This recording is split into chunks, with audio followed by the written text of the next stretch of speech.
Congress party ఇచ్చిన అవకాశం,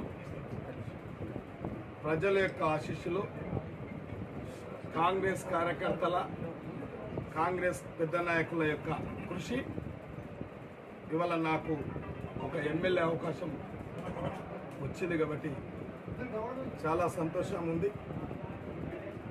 party నమ్మకాన్ని, కార్యకర్తల నమ్మకాన్ని, నాయకుల నమ్మకాన్ని,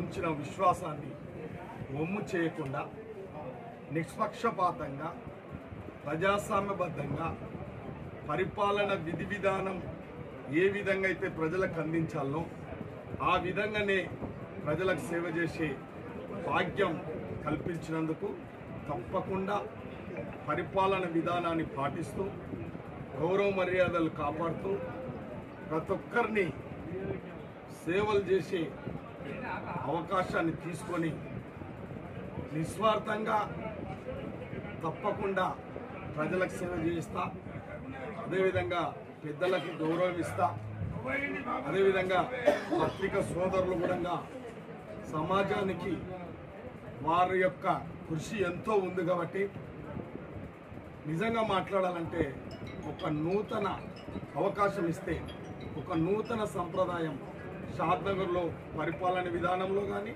పత్రికా విలేకరుల యొక్క సహాయాన్ని అనుకుని వాళ్ళ అవకాశాలు కానీ వాళ్ళ సలహాలు కానీ వాళ్ళు రాసే విధి విధానాన్ని కానీ అది ప్రజలకు లబ్ధి చేకూరే విధంగా అవకాశం ఇస్తే పెద్దల యొక్క కృషితోని, పెద్దల యొక్క అండదండలతోని, కార్యకర్తల యొక్క కృషితోని తప్పకుండా సమాజంలో అందరినీ కలుపుకొని ఎవరిని ఇబ్బంది పెట్టకుండా అధికారులను కూడా గతంలో కొంత వాళ్ళ యొక్క విధి విధానాలకు భంగం వాటిల్లింది, ఇబ్బందులు పడ్డారు. అధికారులు కూడా స్వేచ్ఛగా వారి యొక్క ఉద్యోగరీత్యా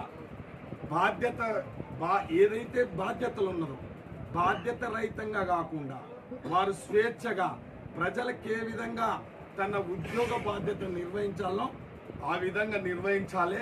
అదేవిధంగా మా కార్యకర్తలు కూడా వాళ్ళని ఇబ్బంది పెట్టకుండా నడుచుకుంటారు. మా పెద్ద నాయకులు కూడా ఒక విధి విధానాన్ని దారి తప్పకుండా, పరిపాలన గాడి తప్పకుండా అందరు కృషి చేస్తాం. మీరు కూడా పత్రికా సోదరులు కూడా విజ్ఞప్తి చేస్తూ ఉన్నాను. గత మనం అందరం కలిసి సమాజానికి, ప్రజలకు ఉపయోగపడే విధంగా షాద్నగర్ నియోజకవర్గాన్ని అన్ని విధాల సంక్షేమ పరంగా, అభివృద్ధి పరంగా ముందుకు తీసుకుపోవడానికి ప్రతి ఒక్కరు సహకరించాలి. ప్రతి ఒక్కరికి విజ్ఞప్తి చేస్తూ ఉన్నాను.